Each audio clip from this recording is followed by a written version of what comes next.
Hello viewers, welcome back to my YouTube channel. അപ്പോൾ ഇന്ന് ഞാൻ നിങ്ങളുടെ അടുത്ത് ഡിസ്കസ് ചെയ്യാൻ പോകുന്നത്, ഞാൻ തമ്മിൽ പറഞ്ഞ മാതിരി ഫഹദ് ഫാസിലിന് ഉള്ള ഈ ഒരു അസുഖം നിങ്ങൾക്കുണ്ടോ, ഉണ്ടെങ്കിൽ തന്നെ നമുക്കത് എങ്ങനെ ഡയഗ്നോസ് ചെയ്യാൻ പറ്റും, എങ്ങനെ കണ്ടുപിടിക്കാൻ പറ്റും, like what are the cures and what are the causes ഒക്കെയാണ് നമ്മൾ ഇന്ന് ഈ വീഡിയോയിൽ സംസാരിക്കാൻ പോകുന്നത് കേട്ടോ. അപ്പോൾ ഇപ്പോൾ റീസെൻ്റ് ആയിട്ട് ഫഹദ് ഫാസിൽ ഡിസ്ക്ലോസ് ചെയ്തു ആളൊരു ADHD ആണ് എന്നുള്ളത്. അപ്പോൾ പലർക്കുള്ള ഡൗട്ടാണ് എന്താണ് ADHD എന്ന് പറയുന്നത്. ADHD എന്ന് പറയുന്നത് സിമ്പിളായിട്ട് ഞാൻ പറയുകയാണെന്നുണ്ടെങ്കിൽ it is an attention deficit hyper activity disorder. അതാണ് ഈ ADHD എന്ന് പറയുന്ന അതിൻ്റെ ഒരു ഫുൾ ഫോം എന്ന് പറയുന്നത്. It is A type of learning disability അല്ലെങ്കിൽ ഒരു ലേണിംഗ് ഡിസോർഡർ ആണ് ഈ ഒരു ADHD എന്ന് പറയുന്നത്. ആ ഒരു കാറ്റഗറിയിൽ വരുന്ന ഒരു തരം ഒരു കണ്ടീഷനാണ് ഈ ഒരു ADHD എന്ന് പറയുന്നത് കേട്ടോ. അപ്പോൾ അമേരിക്കൻ സൈക്കാട്രിക് യൂണിറ്റ് ഇതിനെ 3 ടൈപ്പായിട്ട് ഡിവൈഡ് ചെയ്തിട്ടുണ്ട് ഈ അറ്റൻഷൻ ഡിസോർഡറിനെ.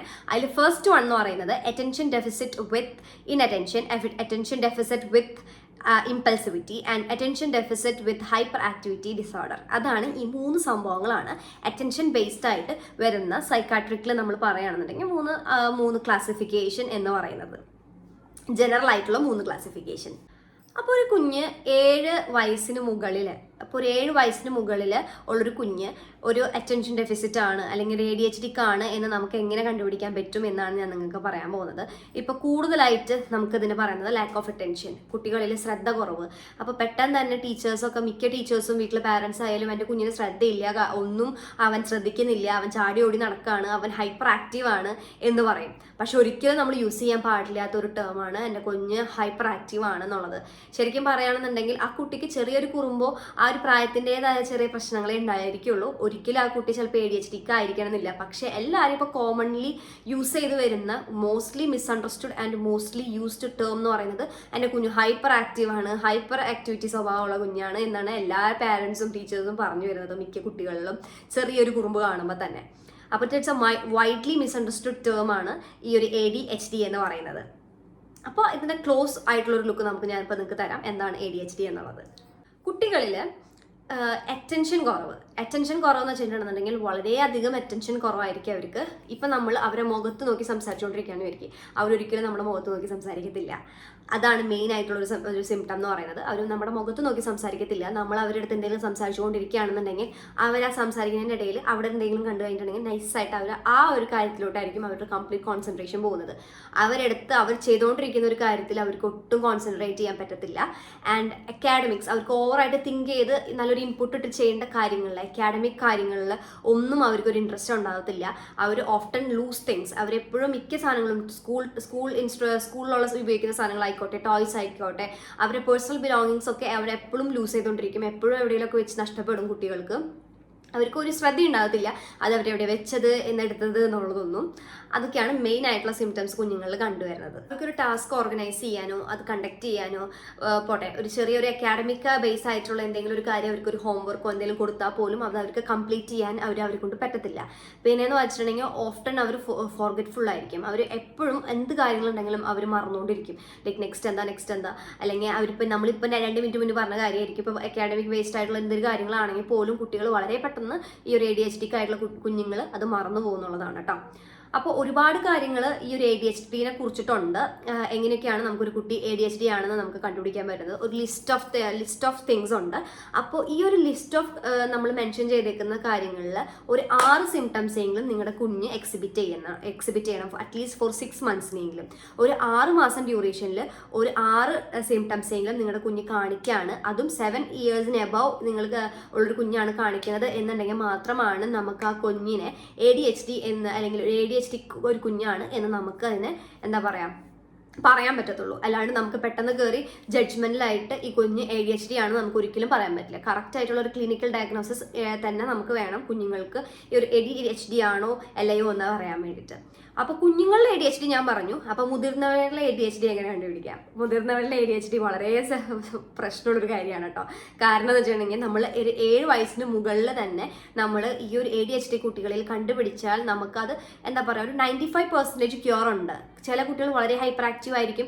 അപ്പോൾ നമുക്ക് ചില ഡ്രഗ്സ് യൂസ് ചെയ്തെന്ന് വെച്ചാൽ ഒരു സൈക്കാട്രിസ്റ്റിനെ കണ്ടിട്ട് ആ മെഡിക്കേഷൻസ് അല്ലെങ്കിൽ നമുക്ക് ചില തെറാപ്പീസ്, സൈക്കോ തെറാപ്പീസ് അങ്ങനെയൊക്കെ രീതിയിൽ നമുക്ക് ക്യൂർ ചെയ്തെടുക്കാൻ പറ്റും. 95% നമുക്ക് ക്യൂർ ഉണ്ട്.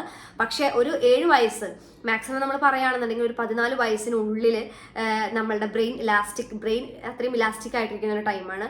അപ്പോൾ കുട്ടികളുടെ മെന്റിങ് അല്ലെങ്കിൽ മോൾഡിങ് പീരിയഡ് എന്ന് പറയും നമ്മൾ. അപ്പോൾ ഈ ഒരു പീരിയഡിനുള്ളിൽ കുഞ്ഞുങ്ങളിൽ നമുക്ക് ഇത് കണ്ടുപിടിച്ച് നമ്മൾ അതിന് വേണ്ടിയിട്ടുള്ള റെമഡീസ് ചെയ്യുകയാണെന്നുണ്ടെങ്കിൽ ഞാൻ പറഞ്ഞ മാതിരി 95% ക്യൂർ ഉണ്ട്. പക്ഷേ അതിന് ശേഷമാണ് നമ്മളിത് കണ്ടുപിടിക്കുന്നതെന്നുണ്ടെങ്കിൽ നമുക്ക് ശരിക്കും പറയുകയാണെന്നുണ്ടെങ്കിൽ ക്യൂർ ഇല്ല, ഒരു പെർമനൻ്റ് ആയിട്ടുള്ളൊരു ക്യൂർ ഇല്ല. നമുക്ക് ഇത്തിരി ബുദ്ധിമുട്ടാണ്. ഇപ്പോൾ അത് ഡയഗ്നോസ് ചെയ്യുന്ന ഒരാൾക്കായാലും അതൊരു സൈക്കാട്രിസ്റ്റിനായാലും ഒരു സൈക്കോളജിസ്റ്റിനായാലും അതൊന്ന് എന്താ പറയുക മെൻറ്റ് ചെയ്ത് അല്ലെങ്കിൽ ഇപ്പോൾ ഒരു സൈക്കോ തെറാപ്പീസ് കൊടുക്കുകയാണെങ്കിൽ പോലും ഇറ്റ്സ് ഡിഫിക്കൽട്ട് ആണ് ആ ഒരു സ്റ്റേജ് എന്ന് പറയുന്നത്. ഇപ്പോൾ ഫഹദ് ഫാസിലിൻ്റെ ഇതിൽ നമ്മൾ പറഞ്ഞു കേട്ടു, റീസെൻ്റ് ആയിട്ടാണ് ആൾ ADHD ആണെന്നുള്ളത് ഡയഗ്നോസ് ചെയ്തത് എന്നുള്ളത്. അപ്പോൾ വളരെ ടഫായിട്ടുള്ള ഒരു സിറ്റുവേഷൻ ആണ് ADHD എന്ന് പറയുന്നത്. നമുക്ക് ഒട്ടും കോൺസെൻട്രേഷൻ ഉണ്ടാവില്ല, ഒരിക്കലും ഇരിപ്പുറപ്പുണ്ടാകത്തില്ല. എന്താ പറയുക, നമുക്കൊരു കാര്യം ചെയ്തുകൊണ്ടിരിക്കുമ്പോൾ നമ്മുടെ ചിന്തകൾ മുഴുവനും പലതിലോട്ടായിരിക്കും. പിന്നെ ഞാൻ പറഞ്ഞു കേട്ടിട്ടുണ്ട്, ഈ ADHD ആയിട്ടുള്ള കുട്ടികളായാലും ADHD ഉള്ള മുതിർന്നവരായാലും ഈ ചോക്ലേറ്റ്സ് യൂസ് ചെയ്യുന്നത് വളരെയധികം കുറയ്ക്കുക. ബിക്കോസ് ഈ ചോക്ലേറ്റ് എന്ന് പറയുന്ന സംഭവം വളരെയധികം അവരുടെ ഹോർമോൺസിനെ സ്റ്റിമുലേറ്റ് ചെയ്ത് വളരെയധികം ഹൈപ്പർ ആക്ടിവിറ്റി സ്വഭാവം ഇവരിൽ കൂട്ടുന്നതായിരിക്കും. അപ്പോൾ പരമാവധി ADHD ഉള്ള കുട്ടികൾക്ക് ചോക്ലേറ്റ് വളരെയധികം ഒഴിവാക്കുന്നതായിരിക്കും ഏറ്റവും ബുദ്ധി എന്ന് പറയുന്ന ഒരു കാര്യം. ഈവൻ മുതിർന്നവരായാലും ചോക്ലേറ്റ് അവരുടെ ഡെയിലി ലൈഫിൽ നിന്ന് ഒഴിവാക്കുന്നതായിരിക്കും നല്ലത്. ബിക്കോസ് അവരുടെ ഈ ഒരു ഹൈപ്പർ ആക്ടിവിറ്റി സ്വഭാവം വളരെയധികം കൂടുന്നതായിരിക്കും കേട്ടോ. പിന്നെ എന്തുകൊണ്ടാണ് ഈ ഒരു ADHD ഉണ്ടാവാനുള്ളതിൻ്റെ റീസൺസ് എന്ന് പറയുന്നത് ഞാൻ പറഞ്ഞിട്ടുണ്ട്. ഇതെന്ന് പറയുന്നത് നമ്മളുടെ post natal and pre natal period ഒരു പ്രഗ്നന്റ് വിമന്റെ വളരെ ഇമ്പോർട്ടൻ്റ് ആണ്. പ്രീ നാറ്റൽ പീരിയഡ് ആയാലും പോസ്റ്റ് നാറ്റൽ പീരിയഡ് ആയാലും.